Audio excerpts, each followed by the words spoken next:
안녕하세요. 밀리핑 6월 26일입니다. 오늘 아침 노컷 뉴스에서 단독 보도로 이재명 대통령이 대선 후보 기간 중 공약으로 내세웠던 사관학교 통합이 이루어질 것이다. 일단 육군사관학교와 삼사관학교부터 통합하는 것이 추진된다라는 내용이 나왔습니다. 핵심적인 기사의 내용은 단계별로 군 교육기관의 통합을 추진을 한다. 그래서 먼저 육사와 삼사를 통합해서, 그러니까 육군 내에 사관학교를 통합하고 그 다음 단계로 육사, 해사, 공사를 통합해서 국군 사관학교를 만들겠다는 내용입니다. 지난 12월 3일 불법 비상계엄이 이런 사관학교 통합, 특히 육군 사관학교를 타깃으로 하는 이런 제도 변경이 추진되고 있는데요. 이 사관학교 통합이라는 것은 또 합동수단 강화, 그러니까 육군, 해군, 공군, 해병 간의 어떤 통합적인 그 작전 마인드, 공감대 형성도 매우 중요한데요. 과거에는 사관학교를 통합하게 되면 육군 중심으로, 육사 중심의 사관학교가 되는 것이 아니냐고 해서 해군과 공군 사관학교 쪽에서 사실 반발이 좀 있었거든요. 근데 어쨌건 이 문제가 다시 이슈가 된 것 같습니다. 저는 이 문제 관련해서 군이 육군, 해군, 공군, 해병대가 따로 놀아서는 안 되죠. 다 국가의 안보, 국방의 전략에 따라서 같은 방향, 같은 목소리를 내되 다만 그 전투하는 수단은 육해 공군의 특성에 맞는 수단을 활용해서 그런 작전 목적을 달성해서 국가 안보와 평화에 기여를 해야 합니다. 각각의 기능은 분명히 구분되어 있지만 이것이 각각의 이기심과 집단적 이익으로서 이기심으로 가는 것이 아니라 통합돼야 된다는 것은 분명히 맞는데요. 근데 과연 이 방법이 꼭 사관학교를 통합하는 방법밖에 없는가라는 측면에서는 조금 더 고민이 필요하다고 봅니다. 이 통합이 정말 문제라면, 그러니까 통합하는 것이 문제라면, 여러분 일단 충남 계룡대에 있는, 거기 가면 육군, 해군, 공군 본부가 있지 않습니까? 굉장히 큰 건물로 되어 있는데요. 1층, 2층은 육군이 사용하고 3층은 해군, 그다음에 4층은 공군이 사용하고 있는데 같은 건물 안에 있는, 그러니까 계단 몇 개만 올라가면 군의 경계를 넘나들 수 있는데 그 안에서조차도 서로 보이지 않는 벽이 쳐 있는 상태입니다. 그러니까 통합이 문제라면 그런 육군, 해군, 공군 본부는 특히 같은 공간에 있기 때문에, 그러니까 여기처럼 통합된 국군 사관학교를 만드는 것처럼 통합된 그 본부를 만들 수 있거든요. 이것을 조직을 이렇게 합치자는 것이 아니라 그 안에서 각 군 본부가 유기적으로 기능별로 협조를 하고 이런 것들이 마련이 되면 그런 분위기가 점차 야전에 있는 부대로 또는 사관학교로 퍼질 수 있는데요. 가장 높은 곳에 있는 각 군 본부에서는 그런 움직임이 거의 없는 데 반해서 이런 사관학교 통합부터 시작하는데 과연 이것이 잘 될까에 대한 염려도 많이 있습니다.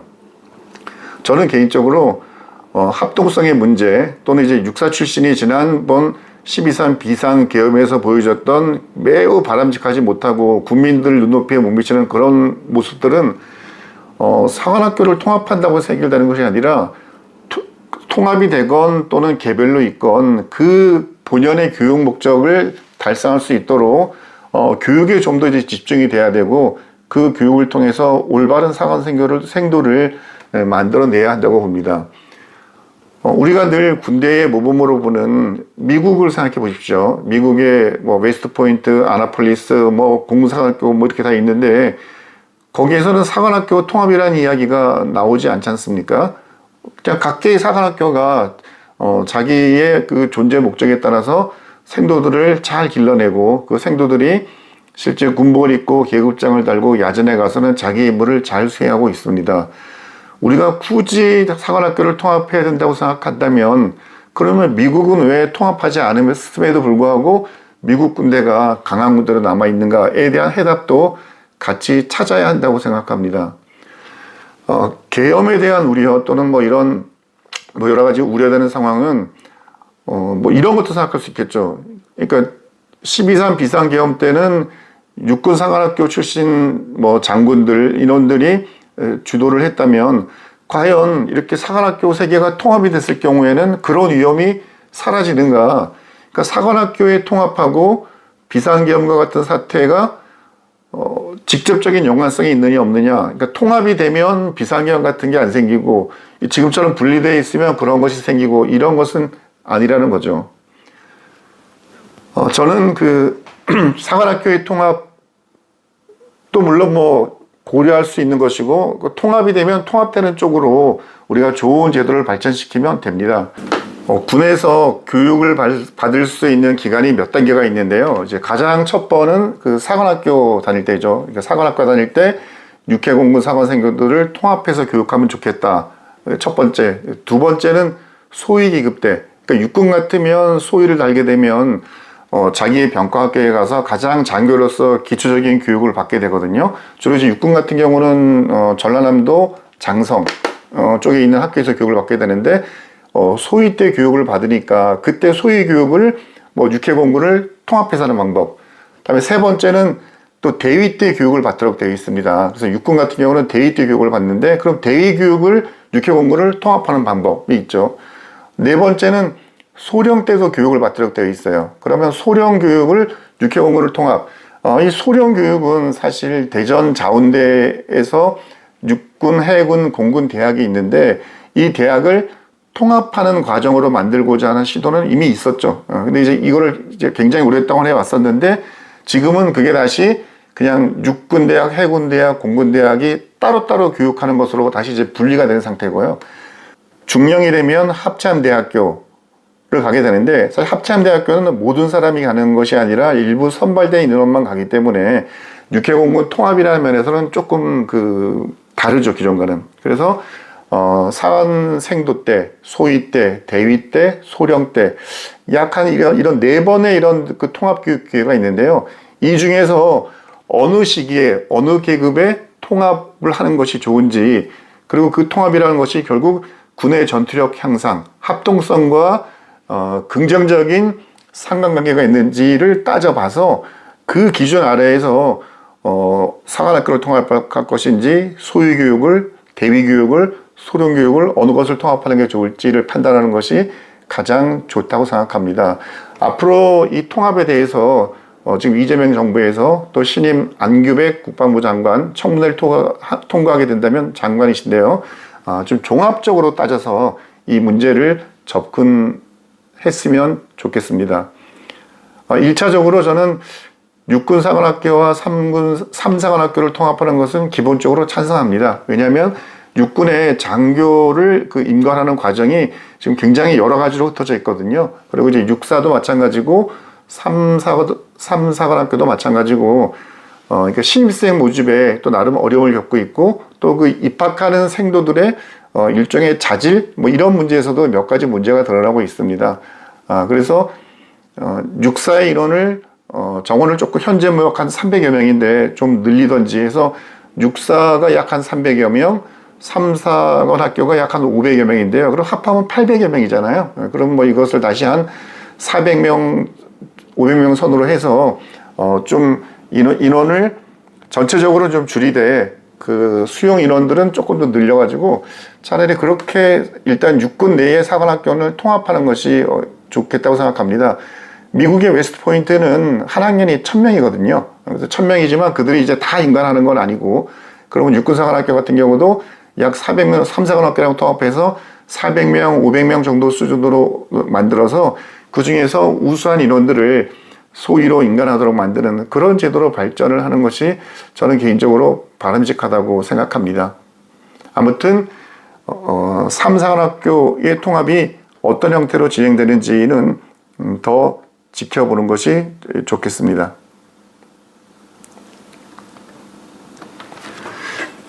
네, 다음에 두 번째 사항인데요. 동아일보의 제목을 보면 군 일병만 15개월 우려에 자동 진급 폐지를 보류했다라는 내용입니다. 그러니까 얼마 전에 이제 그런 게 나왔었죠.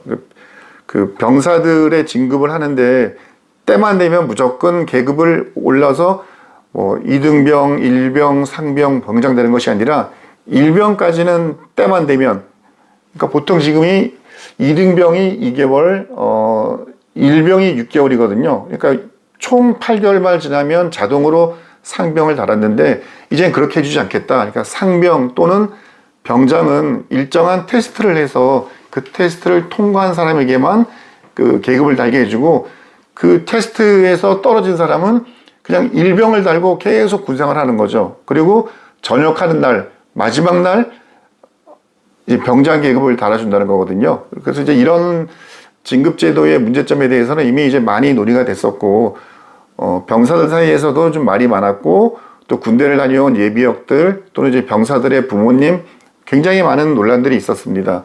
그래서 어제 국회 국방위가 열렸었는데요. 여야 국회의원들도 이 제도가 좀 문제가 있다고 지적을 했고, 어제 거기에 참석했던 김선호 국방부 장관 직무대행이 그런 의원들의 지적 또는 이제 여론의 어떤 부정적 분위기를 고려해서 이 제도의 시행을 전면 재검토하겠다라고 어제 이제 밝혔습니다. 어제 국방부도 어제 저녁 무렵에 모든 기자들에게 문자를 보내서 국방부는 향후 충분한 시간을 갖고 각계각층의 다양한 의견을 수렴하여 성실한 복무를 유도하고 군의 전투력을 향상시킬 수 있는 최적의 방안을 검토해 갈 것입니다. 라고 밝혔거든요. 근데 이제 이 이슈와 관련해서 정말 아쉬운 부분은 국방부가 입장에도 밝혔지만 다양한 의견을 수렴하여, 그러면 이 제도를 만드는데 다양한 의견을 수렴하지 않았다는 얘기잖아요. 기존에는. 제일 중요한 의견 수렴의 대상이 누구겠습니까? 군에 있는 높은 직위의 공무원 또는 뭐 중령 이상의 고위급들이 국방부에 근무하는데 이 사람들이 그냥 책상 머리에 앉아가지고 자기들의 생각으로만 이 제도를 이렇게 변경했나? 실제 이런 제도를 하게 되면 가장 영향을 받는 게 군에 들어오는 젊은이들, 뭐 2등병, 1병, 병장 이런 사람들이잖아요. 그럼 의견 수렴의 가장 첫 번째는 여기에 대상이 되는 군에 들어와야 될 그 뭐 19살짜리 사람들, 그다음에 이미 군에 들어와 있는 2등병, 1병 이 사람들한테 이런 거에 대해서 어떻게 생각하냐, 이것이 어떤 쪽으로 바뀌면 좋겠냐, 이런 의견을 충분히 수렴하고, 또 뭐 군에 있는 고위직들의 의견도 수렴하고, 또 이제 부모님들한테도, 우리는 이제 징집제로 군대를 가는 거니까 부모님들의 의견도 100% 무시할 수는 없죠. 그럼 이제 부모님들의 의견도 좀 들어보고, 그렇게 해서 이 제도를 하자고 했어야 되는데, 사전에 그런 의견 수렴이나 이런 거 전혀 없이 그냥 국방부에 있는 이 업무의 담당자가 그냥 결정한 듯한, 뭐 실제 그런 사전에 의견 수렴을 했는지 안 했는지는 제가 정확히 모르겠습니다만 현재까지 진행된 결과로 볼 때는 그런 게 좀 생략된 게 아닌가 싶습니다. 그러니까 뒤늦게 각계각층의 다양한 의견을 수렴하겠다. 이거는 진작 했어야 되는 건데 이제 와서 의견 수렴을 하겠다는 것은 너무 아쉬운 부분이죠. 어떤 정책이나 제도를 변경할 때에도 그 정책과 제도의 가장 그 이해 당사자들, 그 제도 변경에 영향을 받은 사람들, 그 사람들의 의견을 기본적으로 들어보고, 그리고 또 그와 관계되는 여러 그 인근에 있는 유사한 그 이해 관계자들의 의견을 들어본 다음 제도를 결정해야 되는데, 이것은 그냥 제 추측에는 국방부에 있는 약 뭐 중령 대령급 그냥 장교들의 마인드에서, 야, 군대는 강해져야 돼, 군인들이 강해져야 돼, 2등병보다 1병의 전투력이 좋아야 되고 1병의 전투력보다 상병이 좋아야 되고 상병보다는 병장이 좋아야 돼. 근데 가만히 냅두면 안 되니까, 야, 그러면 상병 병장 진급할 때마다 테스트를 해서, 테스트에서 안 되는 사람은 그냥 진급시키지 말자. 그리고 진급의 동기는, 아니 상병 병장이 되면 월급을 많이 받게 되니까 진급에 떨어지게 되면 월급을 못 받는 거니 그 월급을 더 받기 위해서라도 우리 병사들도 아무래도 더 열심히 할 거 아니야? 아마 이런 마인드가 가장 기본이었을 것으로 예상이 됩니다. 앞으로 이제 이재명 정부가 들어오면서, 특히 양규백 정말 문민 장관이 들어오면서 아마 군도 내부적으로 많은 제도의 변화가 있을 것으로 생각이 되는데요. 그런 제도의 변화를 시작할 때마다 사전 반드시 다양한 사람들의 그 의견, 특히 그 제도의 변경으로 인해서 가장 영향을 받는 사람들의 의견을 반드시 들어보고 그 상황에서 새로운 제도로서의 변화를 선택하는 것이 군을 위해서도 또 군대에 온 군인들을 위해서도 좋을 것으로 생각합니다. 오늘 아침 그 주식 시장은요, 대부분 보니까 종합주가 지수는 시작과 동시에 하락을 했는데 방산주들은 이제 올랐습니다. 오른 상태거든요. 일부 분석된 기사를 놓고 보면 이란과 이스라엘과 이란의 전쟁이 다시 재개될 가능성이 있는 것 같아서 방산주들은 오르고 있다. 실제 오늘 아침 방산주들은 거의 대부분이 약간 상승색으로 빨간색을 보여주고 있거든요. 근데 이것이 그냥 이스라엘과 이란의 전쟁이 휴전이 아니라 다시 시작될 것 같기 때문에 방산주가 오른다. 이거는 너무 쉬운 그 해설 분석이라고 생각합니다. 오늘 특히 증권사에서 몇몇 종목에 대한 그 추천이 나왔는데요. 풍산에 대해서 목표가를 자그마치 지금보다 154% 상향해야 된다는 그런 보고서를 낸 증권사도 있습니다. 한화 시스템에 대해서도 중동 지역에서 계약이 더 빨라질 거기 때문에 실적이 좋아질 것이다. 목표가를 올린다. 오늘은 직접적으로는 풍산하고 한화 시스템에 대해서 목표가 인상을 두 개의 증권사가 추천했는데요. 어쨌건 오늘 아침 보니까 그 두 개의 종목은 상승세를 유지하고 있습니다. 현재 시간이 10시 34분인데요. 지금은 어떨까요? 네, 현재는 보니까 주가 지수는 엄청 더 많이 떨어져서 마이너스 50포인트고 방산주도 보니까 현대 로템만 800원 오른 상태고 나머지 종목들은 전부 하락세로 돌아섰네요. 오늘 증권사가 강력히 추천을 했던 아까 말씀드린 두 종목도 여기 보니까 풍산이 마이너스 4,300원으로 바뀌었고요. 하나오션도 마이너스 3,000원. 다 하락하고 있습니다. 오늘도 지금 상황으로 와서는 오늘도 상승세로 돌아서기는 좀 어렵다는 생각이 들고 어제 나토 국가들이 국방비를 GDP 대비 5%로 인상한다는 것을 트럼프가 참석한 가운데 서명을 했는데요. 그럼 이제 국방 예산이 늘어나게 되니까 방산 기업들이 아무래도 무기 체계를 수출할 수 있는 가능성이 늘어나는 거 아니냐, 방산의 호재가 아니냐라고 생각할 수 있겠지만 이미 이것은 선 반영이 된 거죠. 이미 이제 상당 오래 전부터 그런 얘기가 나왔기 때문에 어제 서명에 대한 어떤 기대 효과, 주식 상승의 효과는 이미 다 반영이 되어서 어제의 그 서명이 특별히 우리 주가에 좋은 영향을 주는 것 같지는 않습니다. 오늘 하여튼 현대 로템만 상승인데요. 다른 종목들도 우로 넘어가면서 상승으로 반전할지를 더 지켜보는 게 좋을 것 같습니다. 여러 종목들을 다 들어가 봤는데 특별히 왜 오르는지 또는 왜 하락하는지에 대한 이유가 없습니다. 그러니까 이유가 없을 때 흔히 하는 말은 내려가고 있을 때는 그동안 많이 올랐기 때문에 그러니까 조정을 받는 것이다. 이 조정은 그냥 산을 올라갈 때 오르막이 있으면 내리막이 있는 것과 같은 자연스러운 것이다 라고 생각하는 게 있는데요. 아직도 방산은 전체적으로 그렇게 분위기가 나쁜 편은 아니고 앞으로도 실적이 좋아질 여러 여지가 있기 때문에 조금 더 지켜보시되 현금을 100% 다 그 주식에 묻어놓고 계신 분들은 이럴 때는 약간 좀 현금화해서 필요할 때 살 수 있는 어떤 그 예비 자금을 갖고 있는 것도 현명한 선택이라고 봅니다. 네, 오늘 6월 26일 밀리핑 여기에서 마치겠습니다. 감사합니다. 오늘 하루도 즐겁고 행복한 하루 되세요.